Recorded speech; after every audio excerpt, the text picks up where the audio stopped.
desde el primero que vimos la semana pasada para continuar la idea, pero vamos a estudiar del 2 al 5.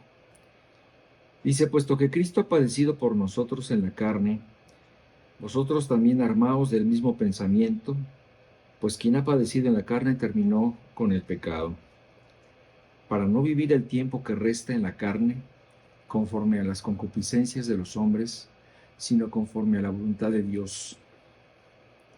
Baste ya el tiempo pasado para haber hecho lo que agrada a los gentiles, andando en lascivias, concupiscencias, embriagueces, orgías, disipación y abominables idolatrías. A estos les parece cosa extraña que vosotros no corráis con ellos en el mismo desenfreno de disolución y os ultrajan. Pero ellos darán cuenta al que estaba preparado para juzgar a los vivos y a los muertos. En este primer versículo, donde Pedro dice que ya no debemos vivir el tiempo que resta en la carne, esta idea, ¿verdad?, es la propuesta de Pedro para todos nosotros. Que en el momento en que estamos oyendo esta sugerencia por parte del apóstol, meditemos, nos paremos y que hoy sea un punto de inflexión en nuestra vida para tomar la decisión de ganarle cada batalla al pecado de aquí hasta lo que nos resta de vida. Pedro está instando a estos creyentes que están escuchando lo que él ha escrito para que hagan un compromiso con ellos mismos y le ofrenden de alguna forma la vida que les resta por vivir para Dios. Pero además viviéndola de una manera más santa que la que podamos vivir. Como dice el versículo, ¿verdad? No en la carne, sino conforme a la voluntad de Dios. O sea, se trata de meditar y pensar en algo que nadie sabe, que es cuánto te va a durar tu vida, ¿verdad? Pero que todos sabemos que un día va a terminar. Y entonces Pedro nos sugiere que lo que vamos a vivir, lo que nos resta de vida, lo vivamos no en la carne, sino conforme a la voluntad de Dios. Yo sé que entre ustedes hay personas de diferentes edades. Algunos, si lo vemos nada más desde el punto de vista meramente natural, les queda mucho tiempo de vida y a otros no les queda tanto, simplemente por cuestiones naturales.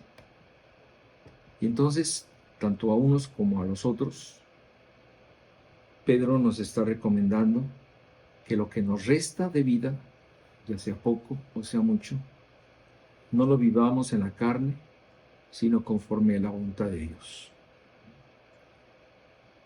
Y para esto, pues debemos planear una estrategia. Debemos identificar a nuestros enemigos, a todos aquellos que se oponen para que alcancemos nuestro objetivo. Y dentro de esta identificación de enemigos podemos identificar a varios, pero hay dos muy cercanos, tan cercanos que viven en nuestro corazón y al que Pedro en estos versículos les llama carne y concupiscencia. Cuando hablamos de la carne, no solo debemos pensar en su connotación sexual, no. Esta expresión abarca todas aquellas cosas que tienen que ver con nuestra naturaleza anterior, con nuestra naturaleza corrupta y caída, con aquella que no toma en cuenta las cosas de Dios para pensar, decidir o actuar. Pablo nos habla en todos sus escritos en forma muy extensa de lo carnal. Y a modo de ejemplo, veremos lo que les escribió a los Gálatas, en donde enumera algunas manifestaciones de la carne. Y dice así en Gálatas 5, del 19 al 21. Dice, y manifiestas son las obras de la carne, que son adulterio, fornicación, inmundicia, lascivia, idolatría, hechicerías, enemistades, pleitos, celos, iras, contiendas, disensiones, herejías, envidias, homicidios, borracheras, orgías y cosas semejantes a estas, acerca de las cuales os amonesto, como ya os lo he dicho antes, que los que practican tales cosas no heredarán el reino de Dios. O sea, esta es una lista enunciativa nada más. Y sí comienza con las manifestaciones de la carne, ¿verdad? En el aspecto sexual, habla de adulterio, habla de fornicación, de impureza y de lascivia. Pero luego nos habla de otras formas en cómo nuestra naturaleza anterior se puede manifestar, que es a través, por ejemplo, dice, de la idolatría. Habla específicamente también de la idolatría. Y Pedro, en el versículo que leímos anteriormente, cuando habla de la idolatría, dice, y abominables idolatrías. Porque desde el principio de los escritos en la Biblia, siempre hay un énfasis por parte de Dios de reprobar la tendencia hacia la idolatría del pueblo de Israel. Y pues sí, esta idolatría burda, que se puede llamar idolatría religiosa, sí se está refiriendo a esa serie de estatuas, de ídolos que hacen los hombres, personificando a hombres, a animales o a cosas, a los que se les otorga poder y adoración.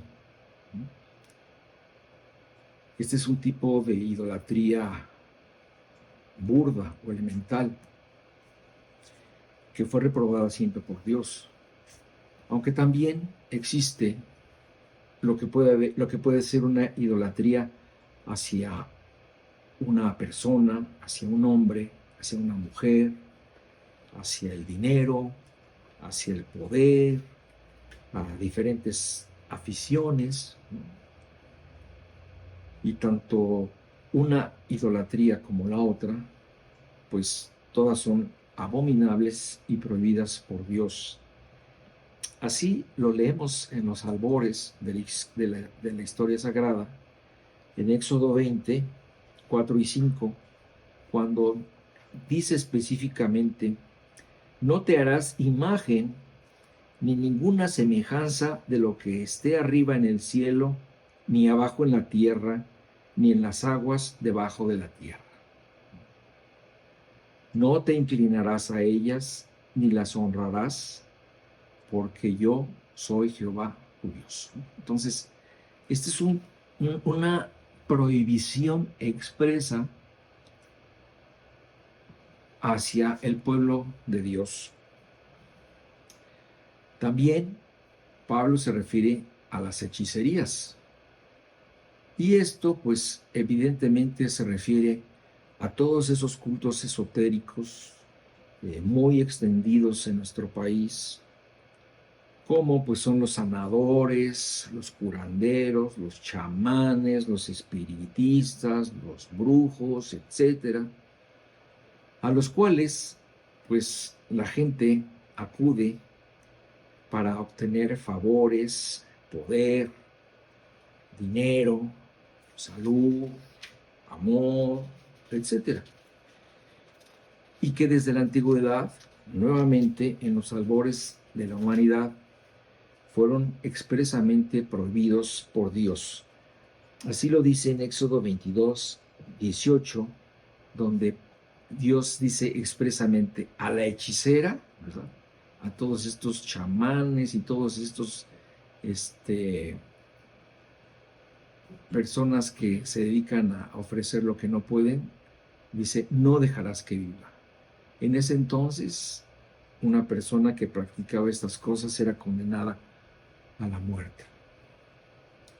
También Pablo nos habla de las enemistades. Y a algunos les puede parecer poca cosa, ¿verdad?, permanecer en amistad con alguien, pero para Dios no es poca cosa. Para Dios es una manifestación de la carnalidad que puede haber en tu vida y que de ninguna forma aprueba Dios, y mucho menos si esta enemistad existe entre creyentes. Y como les decía, sigue la lista enumerando cosas como pleitos, celos, iras, contiendas, disensiones, herejías, envidias, homicidios, borracheras, orgías, y etcétera, y etcétera. Porque Pablo deja abierta la lista a muchas cosas más semejantes a estas, dice,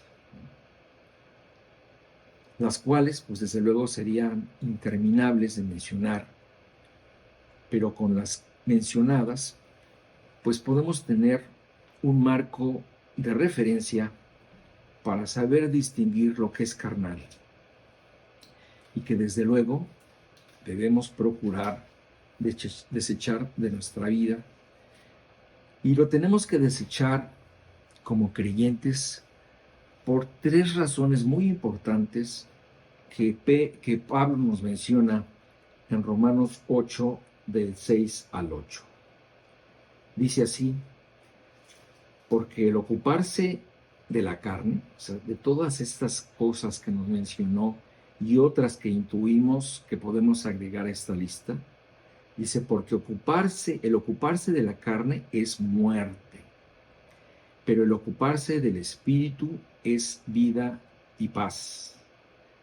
Por cuanto los designios de la carne son enemistad contra Dios, porque no se sujetan a la ley de Dios, ni tampoco pueden. Y los que viven según la carne no pueden agradar a Dios. Entonces aquí vemos tres razones muy importantes por las cuales tenemos que desechar estas prácticas carnales de nuestras vidas. Dice, porque el ocuparse de la carne no produce vida, ni tampoco produce paz, produce muerte. Dice, porque los designios de la carne producen enemistad contra Dios. Y también dice, porque los que viven carnalmente le desagradan a Dios. Entonces, o sea, son cosas que pueden parecer sencillas o comunes, pero realmente son nefastas, porque la carne produce muerte, produce enemistad y le desagrada a Dios. Dentro de los enemigos que Pedro nos menciona en este versículo, nos menciona la carne y también la concupiscencia. Todos, sin excepción, tenemos una beta carnal en potencia, la cual puede manifestarse o no, dependiendo de qué tanto la estemos controlando o la estemos alentando. Por esta razón, Pedro nos menciona esta palabrita dominguera, ¿verdad?, la concupiscencia, y lo hace para hacer énfasis en la presencia de este enemigo en nuestras vidas, la cual debemos mantener a raya. A esta la podemos definir como un deseo descontrolado por algo prohibido por Dios, lo cual pues nos puede llevar a comprometer la santidad de nuestra vida cristiana. El apóstol Santiago se toma el tiempo de explicarnos el proceso de la caída en el pecado, en la cual es precisamente la concupiscencia el factor principal. Leamos en Santiago 1, 14 y 15 lo siguiente. Dice, sino que cada uno es tentado cuando de su propia concupiscencia es atraído y seducido. Entonces la concupiscencia, después que ha concebido, da a luz el pecado, y el pecado, siendo consumado, da a luz la muerte. Entonces aquí vemos que el primer paso es cuando se presenta la tentación, algo a lo que todos podemos estar expuestos. Incluso si tú lees los evangelios, nosotros podemos ver cómo Jesús fue muchas veces tentado y específicamente, ¿verdad? Personalmente tentado por Satanás, pero él nunca cedió a la tentación. Por ejemplo, dice en Mateo 4:1, cuando Jesús fue llevado por el desierto al Espíritu, fue para ser tentado por el diablo. Imagínate, ¿no? Una tentación directa del mismo Satanás. Luego, en estas palabras que leímos de Santiago, vemos que el propósito de la tentación es despertar a nuestra concupiscencia, a esta parte de nuestra naturaleza que todos tenemos. La tentación quiere despertar a la concupiscencia. Es decir, su objetivo es despertar nuestro deseo por lo prohibido, de tal forma que nosotros veamos al pecado como algo atractivo y seductor. El tercer paso será la consecuencia de no controlar nuestro deseo despertado. Si tú no controlas la concupiscencia despertada y empiezas a ver al pecado como algo atractivo y seductor, el siguiente paso, dice aquí, será caer en el pecado. Y entonces se estaría cumpliendo el ciclo que empezó con la tentación y terminó con el pecado. Entonces, nosotros podemos darnos cuenta cómo trabaja esto en algunos ejemplos. Mira, si de alguna forma nosotros permitimos la envidia en nuestras vidas, estaremos dando pie a un potencial robo, por ejemplo. Si estamos alimentando la lascivia, estaremos más expuestos a caer en el adulterio o en la fornicación. Si alguno ha estado sumando todos los defectos y fallas de una persona sin permitir que medie el perdón o el olvido, con el tiempo esto traerá por consecuencia el odio. Y así podemos contemplar un sinnúmero de situaciones que se pueden presentar y que pueden terminar en pecado. Alguien, ilustrando la tentación y sus consecuencias, decía que nadie puede evitar que eventualmente un pájaro se pare en tu cabeza, pero sí eres responsable de evitar que haga su nido. Si cada uno de nosotros aprendemos a batear la tentación cada vez que se nos presenta, entonces evitaremos que ésta se arraigue en nuestra cabeza. Por último, Santiago, a forma de conclusión, nos dice que si finalmente el pecado se consuma, éste dará a luz la muerte. Empezamos con el proceso de la tentación y terminamos con el pecado que da a luz, dice, la muerte. Esto es la ruptura de nuestra comunión con Dios. ¿Ok? Bueno, sigamos con el versículo 3 de 1 de Pedro 4. Dice así: baste ya el tiempo pasado para haber hecho lo que agrada a los gentiles, es decir, a cualquier persona, andando en lascivias, concupiscencias, embriagueces, orgías, disipación y abominables idolatrías. Finalmente, Pedro da un manotazo en la mesa para decir basta. ¿Basta qué? Dice, basta el tiempo pasado.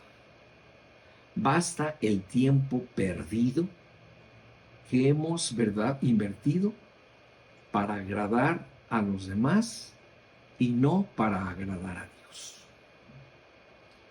Antes ya nos había dicho Pedro en los primeros versículos de este capítulo que hiciéramos un ejercicio para tomar la decisión de vivir lo que resta de nuestras vidas conforme le agrada a Dios.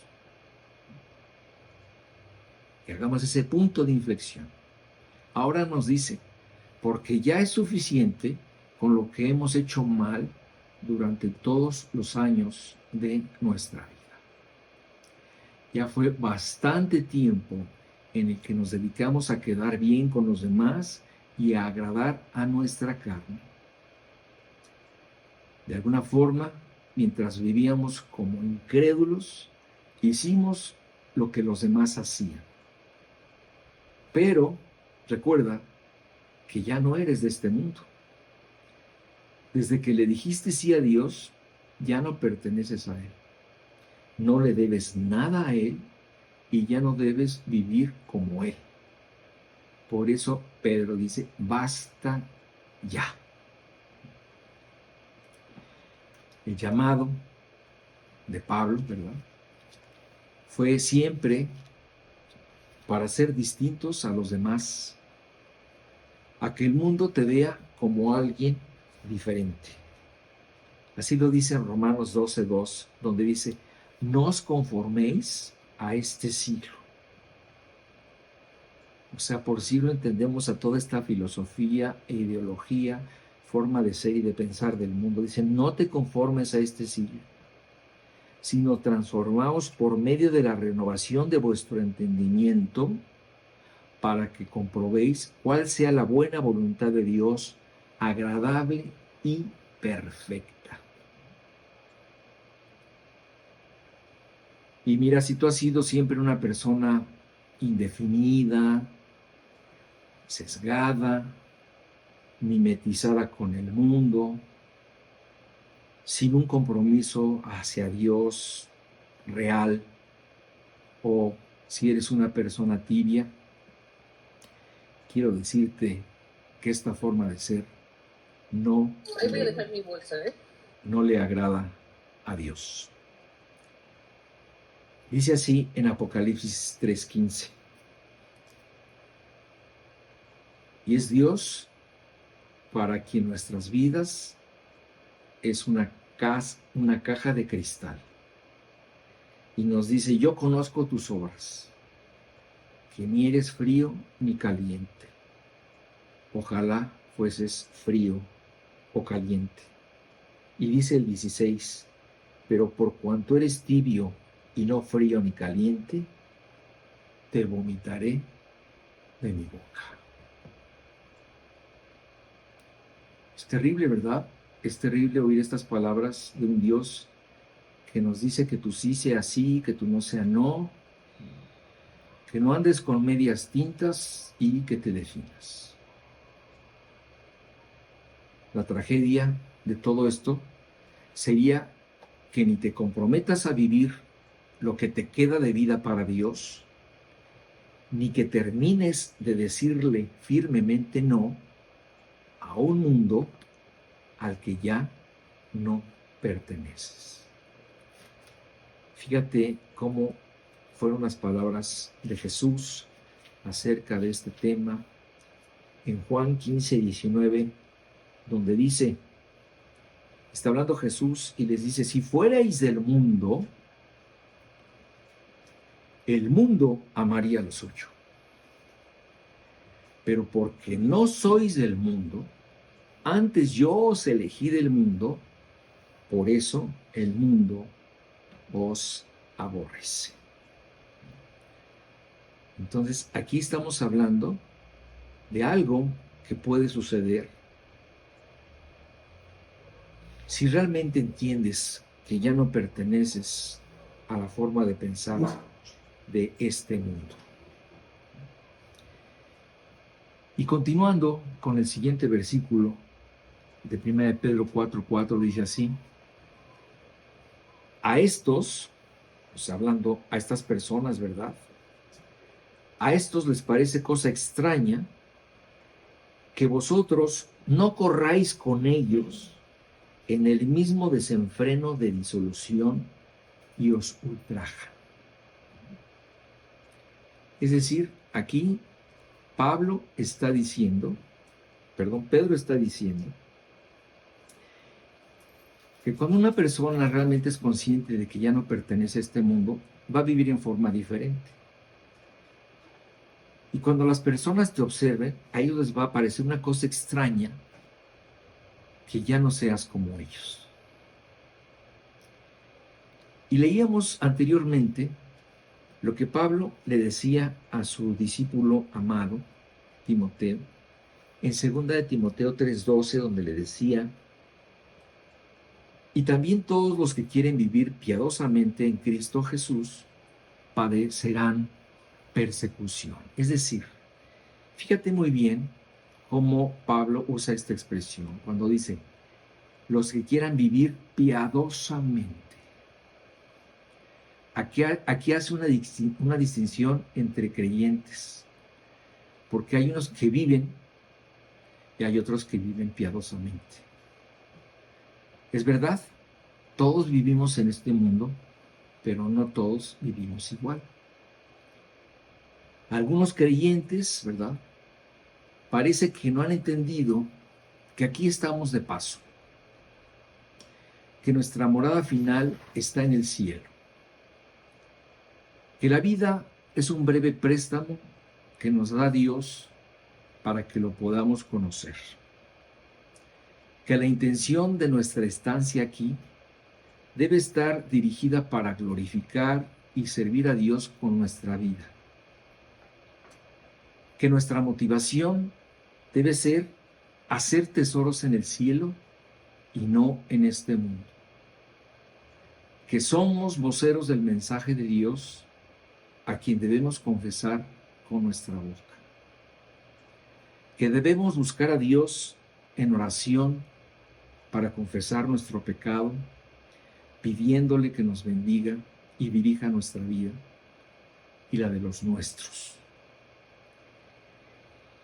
Y podría seguir diciendo muchas más cosas de lo que significa vivir piadosamente, pero esencialmente vivir piadosamente significa vivir pues como un verdadero cristiano. Pedro nos acaba de decir en el verso anterior qué es lo que le agrada al mundo, que no es otra cosa que la manifestación de nuestra naturaleza caída, de nuestra concupiscencia y de nuestra carnalidad que vive luchando con nuestra espiritualidad. Esto es lo que le agrada al mundo. Esto es lo que hace que el mundo nos vea como uno de ellos. Alguien que no va en contra, que no nada contracorriente acerca de sus pensamientos.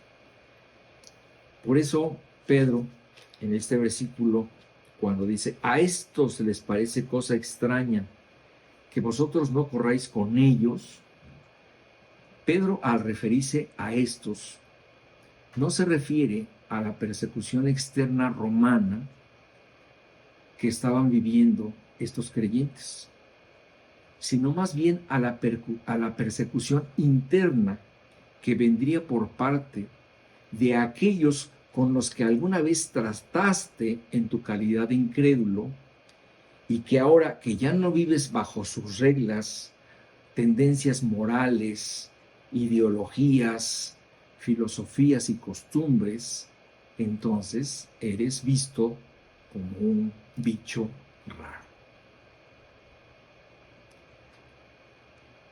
Como estos no conocen otra forma de vivir, les parece algo muy extraño ver que alguien que consideraban como uno de ellos ahora ya no corra más a su lado,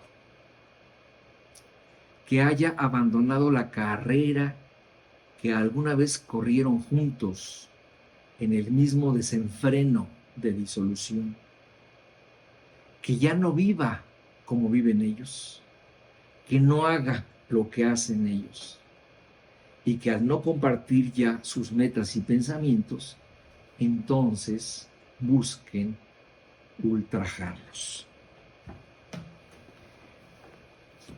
Quiero leer la traducción, la nueva traducción viviente de este versículo, ¿no?, para que terminar de redondear la idea. Y dice así: no es de extrañarse que sus amigos de la vieja vida se sorprendan de que ustedes ya no participan en las cosas destructivas y descontroladas que ellos hacen. Por eso los calumnian. Y bueno, esto comenzó desde que nos convertimos, ¿verdad? Desde que nosotros le dijimos sí a Dios, estos enemigos y estos ataques se empiezan a convertir en el pan de cada día. A nuestros enemigos naturales, que son nuestra carne, nuestra antigua naturaleza y el mismo Satanás, se agregaron nuestros viejos compinches. Incluso, dice Jesús en Mateo 10, incluso a nuestra carne, a nuestra antigua naturaleza, a Satanás y a nuestros viejos cómplices, ¿verdad?, se añaden también los de nuestra casa. Dice así en Mateo 10, 34, 36, es Jesús mismo hablando, diciendo: no penséis que he venido para traer paz a la tierra, no he venido para traer paz sino espada.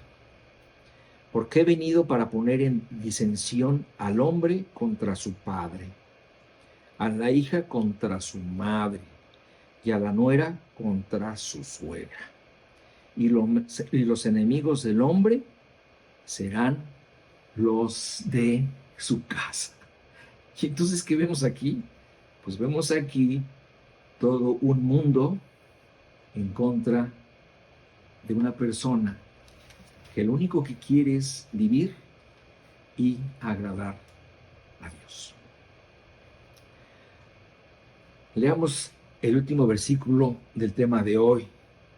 Dice: pero ellos darán cuenta al que está preparado para juzgar a los vivos y a los muertos.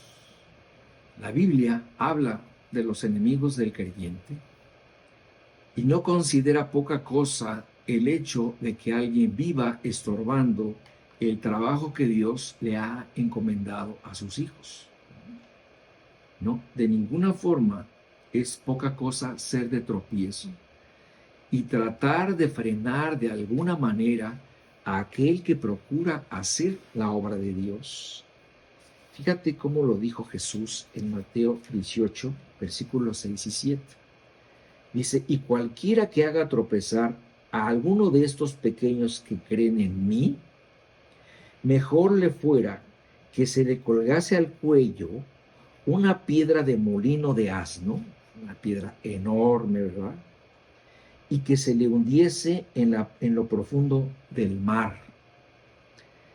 Ay del mundo por los tropiezos, porque es necesario que vengan tropiezos, pero ay de aquel hombre por quien viene el tropiezo. Entonces aquí la situación se presenta como algo muy grave. ¿Por qué? Porque es muy grave estorbar a Dios. Jesús también explicó esto en la parábola del trigo y la cizaña, donde nos explica que el trigo son los hijos del reino y la cizaña son los hijos del maligno. Y nos dice que los dos van a vivir juntos en esta tierra, pero en el fin del mundo, el destino de cada uno será muy distinto. La cizaña será echada al fuego. Dice así en Mateo 13, del 40 al 42. De manera que como se arranca la cizaña y se quema en el fuego, así será en el fin de este siglo. Enviará el Hijo del Hombre a sus ángeles y recogerán de su reino a todos los que sirven de tropiezo y a los que hacen iniquidad, y los echarán en el horno de fuego. Allí será el lloro y el crujir de dientes. En contraste al destino de la cizaña, los justos, el trigo, brillarán como el sol en el reino de su Padre, como dice el último versículo. Dice, entonces los justos resplandecerán como el sol en el reino de su Padre. El que tiene oídos para oír, oiga. Afortunadamente, muchos de aquellos que en otro momento de su vida fueron perseguidores, por la gracia de Dios luego se convierten en seguidores, quitándose de encima la culpabilidad de este grave pecado. Así lo declaró Pablo, porque él entendió perfectamente la gravedad de la situación en la que estuvo mientras vivió como un enemigo de Dios. Por eso le dijo a Timoteo lo siguiente en 1 Timoteo 1, 12 al 14. Doy gracias al que me fortaleció, a Cristo Jesús, Señor nuestro, porque me tuvo por fiel poniéndome en el ministerio. Habiendo yo sido antes blasfemo, perseguidor e injuriador, mas fui recibido a misericordia, porque lo hice por ignorancia, en incredulidad. Pero la gracia de nuestro Señor fue más abundante con la fe y el amor que es en Cristo Jesús. Entonces, de forma contrastada, Dios habla de la bendición de paz que alguien puede recibir si recibe a los hijos de Dios. Así como anteriormente leímos que ser una piedra de tropiezo es muy grave, tener condescendencia con los hijos de Dios es algo que le agrada y le encanta a Dios. Dice así en Mateo 10, del 11 al 15, Jesús mismo dice, mas en cualquier ciudad o aldea donde entréis, informaos quién en ella sea digno, y posad ahí hasta que salgáis. Y al entrar en la casa, saludadla. Y si la casa fuere digna, vuestra paz vendrá sobre ella. Mas si no fuere digna, vuestra paz se volverá a vosotros. Y si alguno no os recibiere, ni oyere vuestras palabras, salid de aquella casa o ciudad y sacudid el polvo de vuestros pies. De cierto os digo que en el día del juicio será más tolerable el castigo para la tierra de Sodoma y Gomorra que para aquella ciudad. Nuevamente el contraste. Si el creyente es recibido en paz, recibirá en paz. Si el creyente es rechazado, entonces está tremendo. Dice, de cierto os digo que en el día del juicio será más tolerable el castigo para la tierra de Sodoma y Gomorra que para aquella ciudad. Bueno, terminamos estos versículos y nos veremos la próxima semana, si Dios así lo permite. Hermanos, que Dios los bendiga. Maranata. El Señor viene.